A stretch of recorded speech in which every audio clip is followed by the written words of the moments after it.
Hey guys, मैं हूँ आपके साथ सचिन मेवाड़ और हम पढ़ने वाले हैं मेडिएवल हिस्ट्री यानी कि मध्यकालीन भारत के इतिहास के बारे में। हमारा जो लेक्चर चल रहा था वो चल रहा था मुगल वंश, और मुगल वंश के अंतर्गत हम जहांगीर के बारे में पढ़ रहे थे।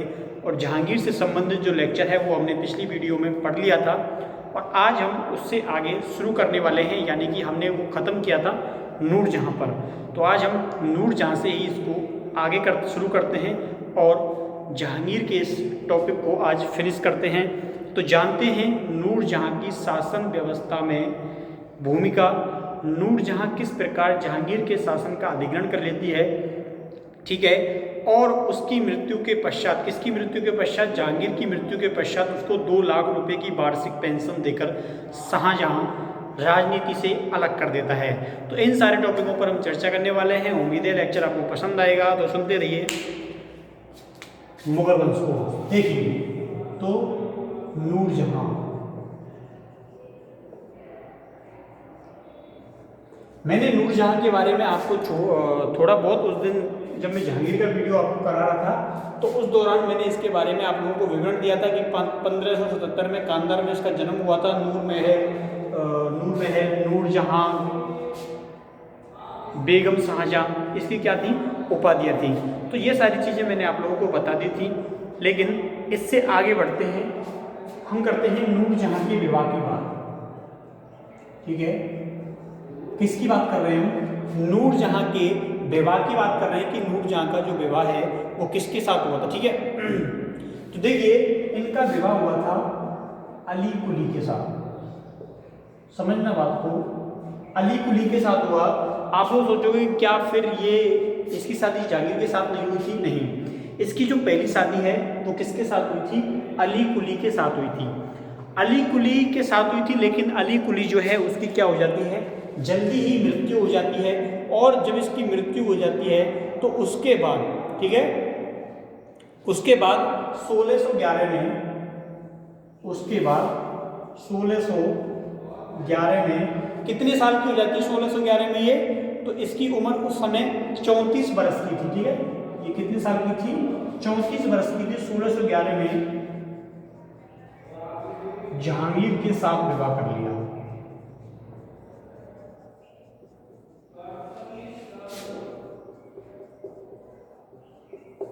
क्या कर लिया, जहांगीर के साथ विवाह कर लिया। देखो सीधी सी बात है, ये काफ़ी ज़्यादा सुंदर थी।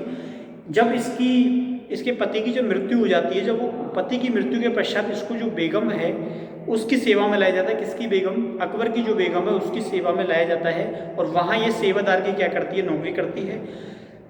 वहीं पर क्या है, जहांगीर जो है इसको देखता है, उसको ये पसंद आती है, और फिर इससे वो क्या कर लेता है, विवाह कर लेता है, ठीक है।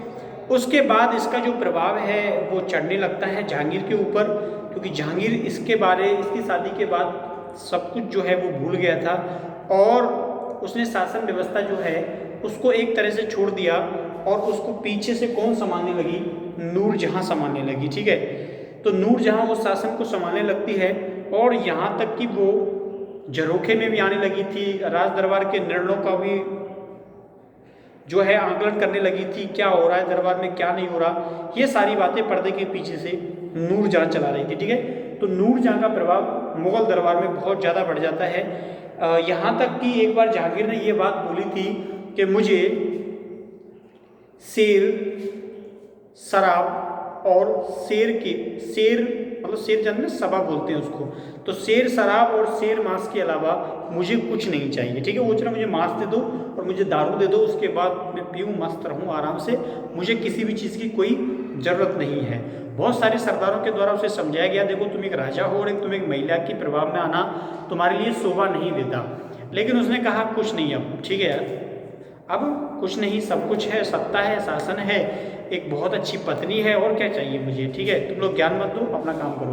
तो 1611 में 34 साल की थी ये, और जहांगीर जो है वो कितने साल का था, 42 ईयर का था उस समय, ठीक है, 42 साल का था। भले ही आप इनकी जन्म तिथियों से इसका आकलन कर सकते हो, क्रॉस चेक कर सकते हो।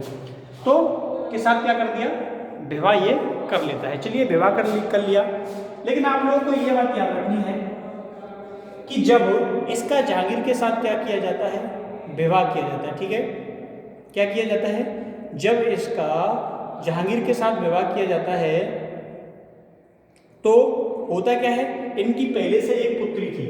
क्या थी? पहले से एक पुत्री थी और उस पुत्री का नाम था लाडली बेगम। क्या नाम था? इस पुत्री का, जो कि किसकी बेटी थी? नूरजहां की पुत्री थी। ठीक है, यहाँ पे नोट डाउन कर लेना, बोलिए पुत्री थी।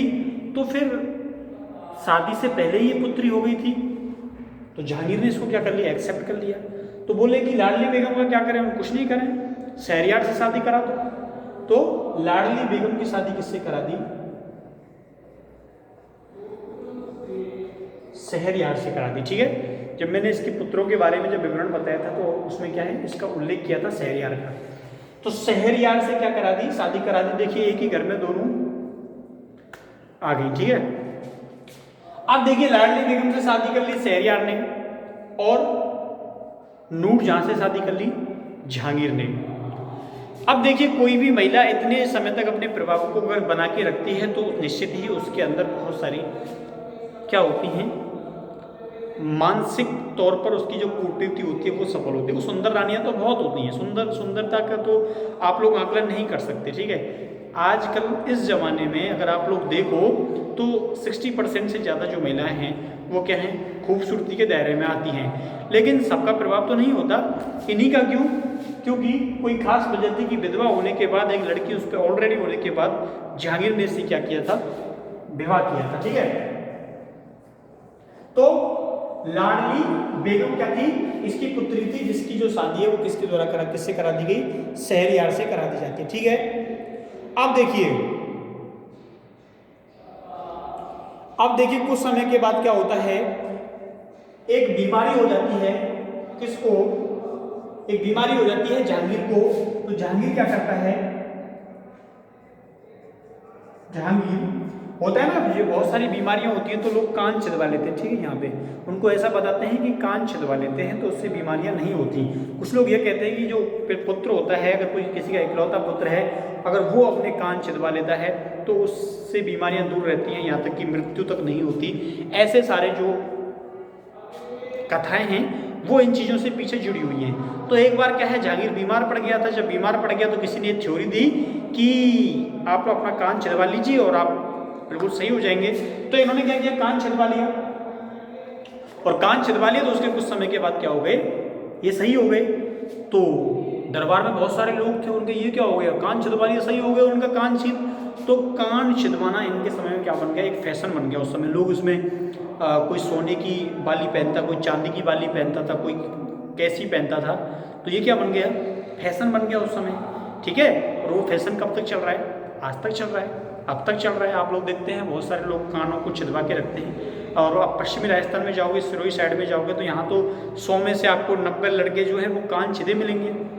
ठीक है, क्लास में जब मैं 12th में था तो उस समय जो मेरे साथ पढ़ते थे तकरीबन 120 के पास लड़के, तो उनमें से 100 से लड़कों के कान छिदे हुए थे। ठीक है, एक बार तो मेरी भी इच्छा हुई थी कि मैं भी छिदवा लूँ अपने कान, लेकिन तो वो वहाँ का माहौल है, वहाँ बिल्कुल उनको अजीब नहीं लगता। लेकिन आप जब जाके बैठोगे तो देखोगे चारों तरफ कान छिदा के बैठे हैं, वो ऐसा लगता है कि भाई कहाँ आ गया हम। ठीक है, जैसे महाभारत के समय होता था ना, प्रत्येक अर्जुन भीम कर्ण वर्ण सबके कान छिदे रहते थे, ऐसे लटके रहते थे।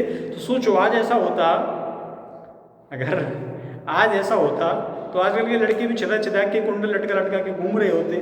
तो समय की मांग है। तो जहांगीर ने अपने कान छिदवाए थे। ठीक है, कान छिदवाए थे। अगर मैं सीधा लिखा देता कि जहांगीर के द्वारा अपने कान छिदवाए गए तो पूछते सब क्यों छिदवाए, तो लॉजिक भी बता दिया, याद भी हो गया होगा। तो जहांगीर एक बार बीमार हो जाता है, जब बीमारी से बचने के लिए क्या करता है? अपने कान छिदवा लेता है। ठीक है, देखिए अब जो नूरजहां है, नूरजहां जो है उसके द्वारा क्या कराया जाता है? नूरजहां के द्वारा 500 से ज़्यादा लड़कियों, जो लड़की मतलब होता है कि जो ऐसी लड़कियां जिनके परिवार की जो स्थिति है वो बेहद खराब होती है, तो उनके सामूहिक विवाह कराए जाते हैं। आजकल भी बहुत सारे संगठन ऐसे होते हैं जो सामूहिक विवाहों का क्या करते हैं? आयोजन करते हैं। ठीक है, और ये अच्छा होता है। देखिए यहाँ पे क्या है, आप लोगों को जो पैसा खर्च किया जाता है शादी पर, कोई कितने लाख रुपए खर्च करता है, कोई बेवजह कोई मतलब नहीं है उन लोगों का। और वो 15 मिनट के बाद खाना पीना खाने के बाद कुछ लोग ये बोलते हैं अरे मज़ा नहीं आया, ठीक है। तो इसके द्वारा 500 लड़कियों का 500 लड़कियों का सामूहिक विवाह कराया गया।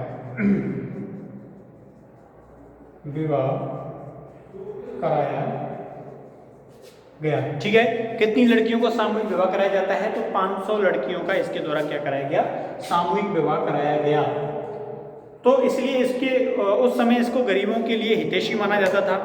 इसके अलावा जो नूरजहां है वो इत्र का प्रयोग, इत्र जानते हो सब लोग लगाते होंगे, आप लोग सेंट जब शादी वादियों में जाते होंगे तो पोत पात के जाते होंगे, ठीक है। बहुत बेकार लगता है लेकिन फिर भी कुछ लोग पोतते हैं।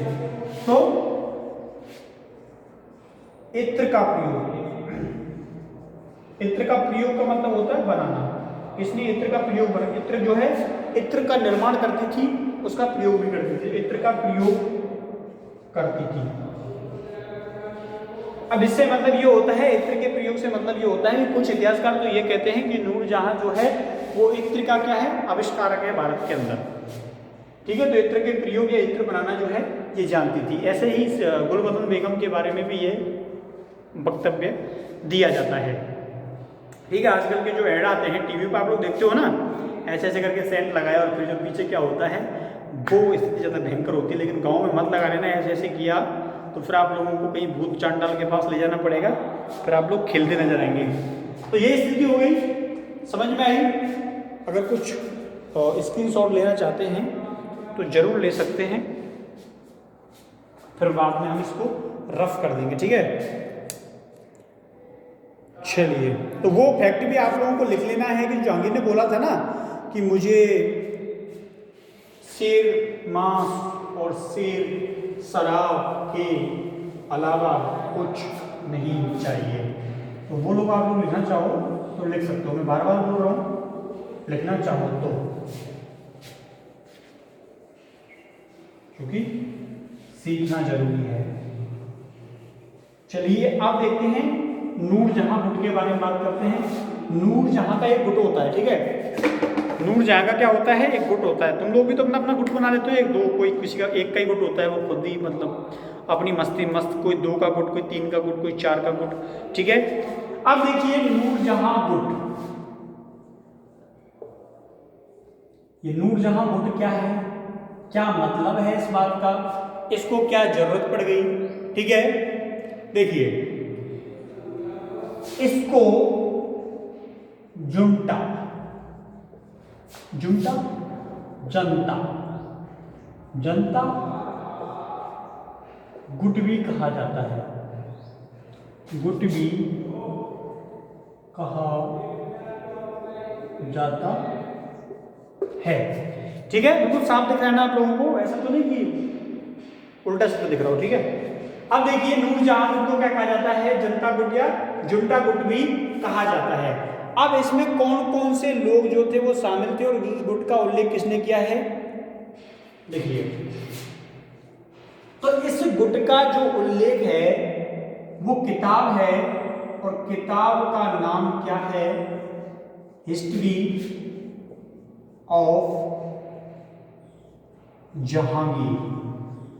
क्या नाम है उस किताब का? History of Jahangir. तो ये जो किताब है हिस्ट्री ऑफ जहांगीर, इसमें क्या किया गया है? इसका उल्लेख किया गया है। चलिए ठीक है, किसने किताब लिखी? तो बेनी प्रसाद के द्वारा ये किताब लिखी गई है, ठीक है। बेनी प्रसाद,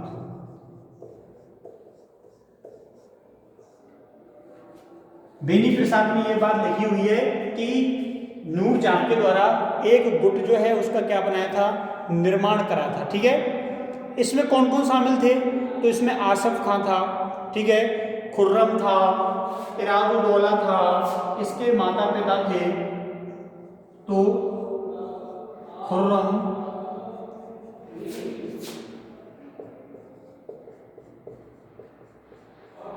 आसफ खां,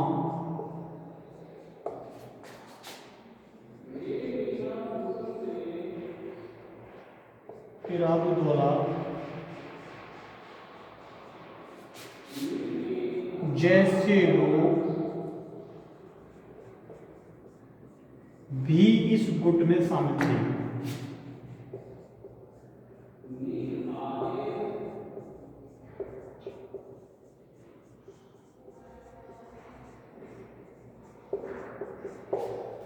ठीक है, तो इसमें खुर्रम, आसफ खां, इरादुद्दौला और स्वयं कौन, नूरजहां इस गुट में क्या थे, शामिल थे। अब देखिए इसमें क्या किया, इस गुट का अर्थ ये था, इस गुट का मतलब ये था, इसमें इसके माता पिता जो होते हैं वो भी शामिल होते हैं, ये भी आपको याद रखना है। इसमें क्या था, इसमें ये था कि नूरजहां ने जो अच्छी अच्छी जागीरें होती हैं वो अपने लोगों को क्या कर दी, वितरित कर दी। ठीक है, तो नूरजहां ने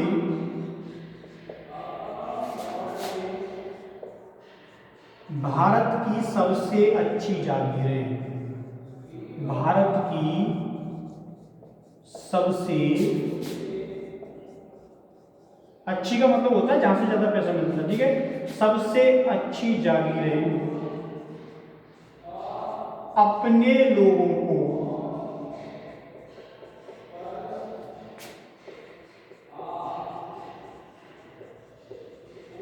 वितरण की। किसको वितरण की थी, तो इसके द्वारा सबसे जो अच्छी जागीरें होती हैं वो अपने लोगों को क्या की गई थी, वितरण की गई थी। ठीक है, अब देखिए होता क्या है, हम बात कर रहे हैं 1626-27 की। ठीक है, ज्यादा शराब पीने के कारण जो जहांगीर है उसका स्वास्थ्य क्या होता है, दिन प्रतिदिन डे बाय डे गिरता जाता है। तो उसको एक वैद्य के द्वारा बताया जाता है कि यहाँ का जो माहौल है वो ठीक नहीं है, इसलिए तुमको एकांत में जाना चाहिए और तुम्हें कश्मीर जाना चाहिए। किसके लिए, स्वास्थ्य सुधार के लिए। ठीक है, तो 1626-27 में जहांगीर स्वास्थ्य सुधार के लिए, स्वास्थ्य सुधार के लिए कश्मीर गया, के लिए कश्मीर गया। ठीक है, याद रखना है किस लिए कश्मीर गया था, तो स्वास्थ्य सुधार के लिए कश्मीर गया था। कब गया था, 1626-27 में गया था। लेकिन जब लौट रहा था, कब लौट रहा था, 1627 में। ठीक है, कब लौट रहा था, 1627 में जब लौट रहा था तो इसकी रास्ते में मृत्यु हो जाती है। 1627 में लौटते समय मृत्यु हो जाती है, मृत्यु हो जाती है। चलिए मृत्यु हो गई तो कहां पे हो गई ये भी तो बताइए, हम कैसे जानेंगे, क्या पता किसी का मिलने का मन किया हो उसकी आत्मा से, तो कैसे जाएंगे, तो भीमराव नामक स्थान पर। कौन सी जगह है, भीमराव। चलिए, तो 1627 में लौटते समय भीमराव नामक स्थान पर इसकी क्या हो जाती है, मृत्यु हो जाती है। समझ में आई आप लोगों को बात, और इस क्लियर, कोई कंफ्यूजन कुछ। चलिए अब देखिए होता क्या है, इसकी मृत्यु हो जाती है तो उसके बाद जो गुट हैं वो दोनों क्या हो जाते हैं, एक्टिव हो जाते हैं। और दोनों गुट चाहते थे कि हमारे जो लोग हैं वो क्या बन जाए, शासक बन जाए। जैसे नूरजहां चाहती थी कि मेरी प्यारी बेटी के भतीजी शहरयार क्या बन जाए, बादशाह बन जाए। इधर जो और लोग थे वो चाहते थे कि शाहजहां क्या बन जाए, शासक बन जाए। कौन बनेगा आप लोगों को मालूम है, लेकिन कैसे बनेगा ये नहीं मालूम। तो हम इसको प्यारी सी राइटिंग जो लिखी इसको मिटाते हैं। ठीक है, अब देखिए आगे बढ़ते हैं। ठीक है, अच्छी राइटिंग जो है वो लिखी जा सकती है, लेकिन जब उसको लिख देते हैं फिर उसको मिटा देते हैं तो दुख होता है। इससे अच्छा लिखेंगे। चलिए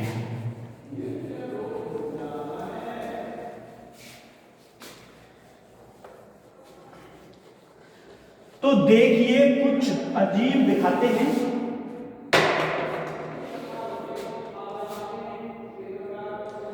क्या होता है, क्या होता है, जहांगीर की मृत्यु के बाद, किसकी मृत्यु के बाद, जहांगीर की मृत्यु के बाद नूरजहां, कौन सी जहां? नूर जहां। ठीक है, नूर जहां किसको बादशाह बनाना चाहती थी? किसको बनाना चाहती थी बताइए? तो शहरयार को। ठीक है, लाडली बेगम के हस्बैंड को। नूर जहां शहर यार को सुल्तान या बादशाह। ठीक है, एक तो नहीं है, दोनों अलग अलग हैं।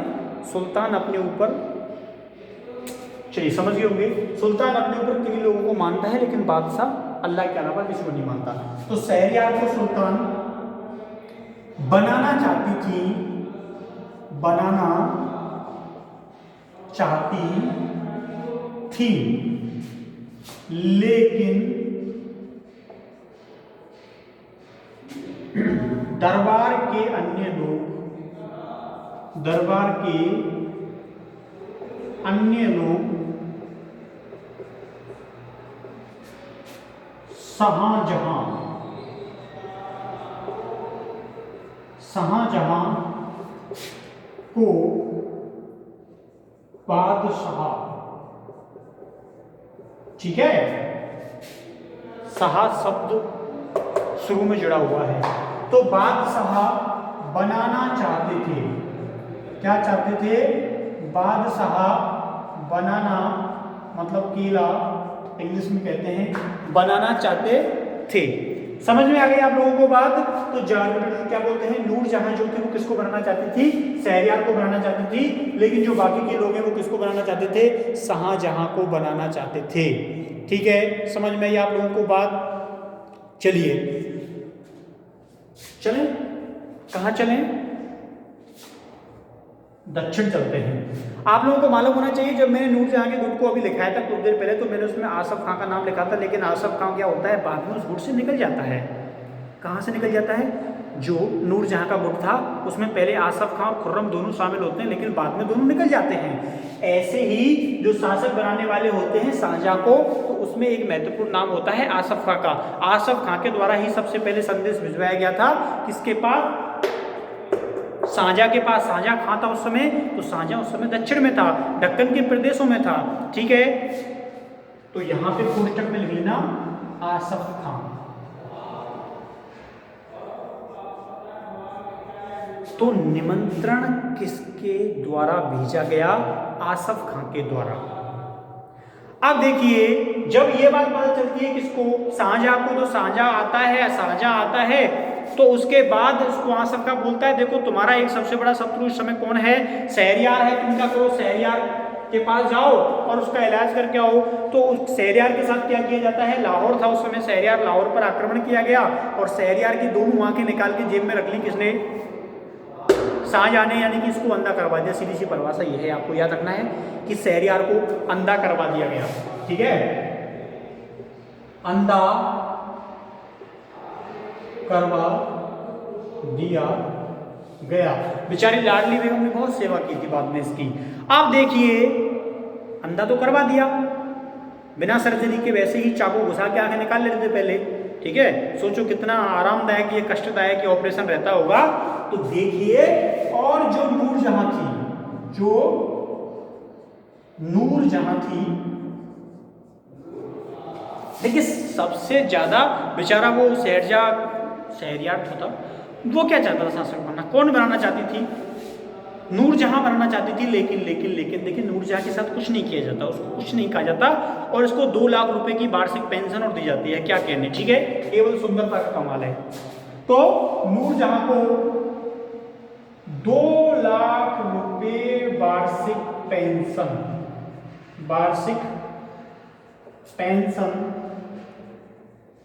देकर राजनीति से अलग कर दिया जाता है।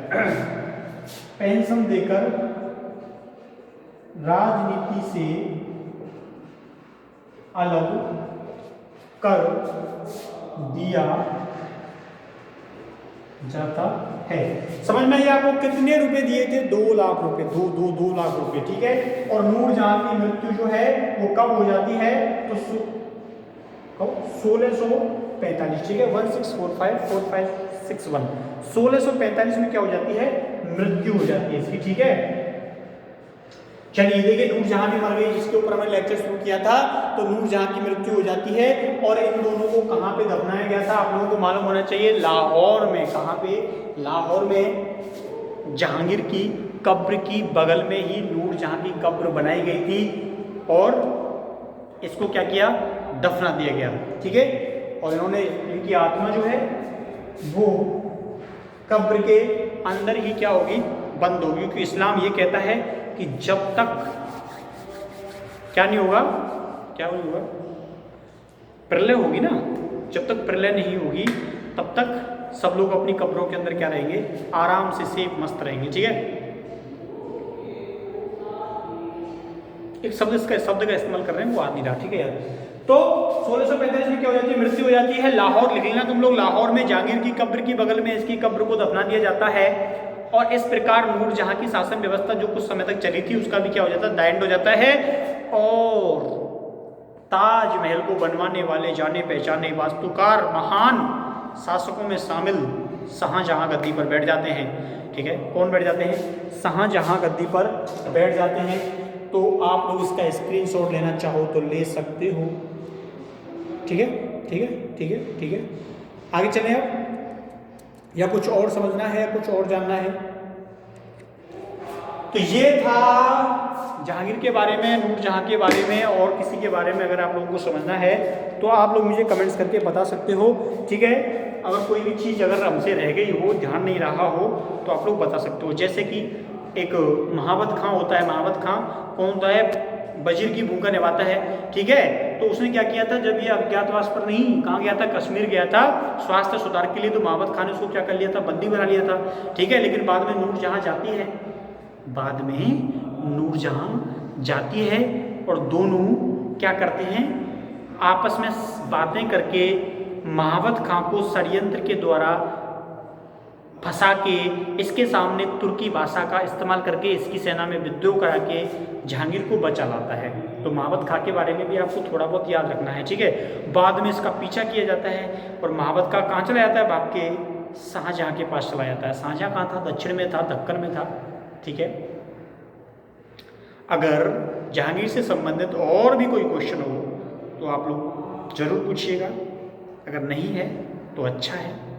किताबें पढ़ते रहिए, सीखते रहिए।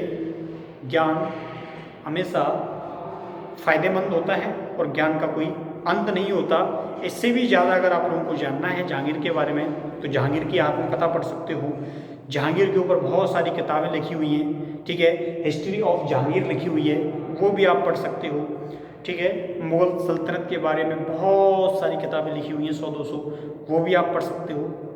तो पढ़ते रहिए, चलते रहिए, मुस्कुराते रहिए। तो कल मिलते हैं इसी समय नेक्स्ट वीडियो में, तब तक के लिए थैंक यू, धन्यवाद, बाय बाय।